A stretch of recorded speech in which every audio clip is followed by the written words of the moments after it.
అందరికీ తెలుసు, గడిచిన 7 సంవత్సరాలుగా అప్పట్లో శాసనసభ్యుడిగా, ఇప్పటి మంత్రిగా ఈ జాతర కార్యక్రమానికి రావడం జరుగుతూ ఉంది, పర్యవేక్షించడము జరుగుతూ ఉంది.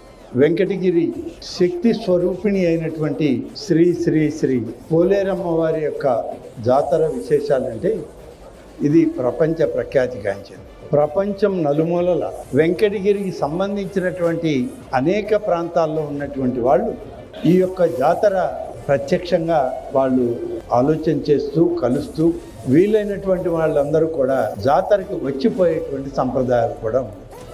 ఈ ప్రాంతంలో అంటువ్యాధులు వ్యాపించాయని, ఆ అంటువ్యాధుల్ని అరికట్టడానికి అమ్మవారి యొక్క ఆశీస్సులు కావాలి అని చెప్పి ఆనాడు ఉన్నటువంటి పూర్వీకులు అమ్మవారికి 4 వీధుల్లో కూడా ప్రతిష్టలు చేసి ఇక్కడ కూడా అమ్మవారిని ప్రతిష్ఠింపజేసుకొని ఈ పూజాది కార్యక్రమాలు చేయడం ఆనవాయితీగా వస్తుంది.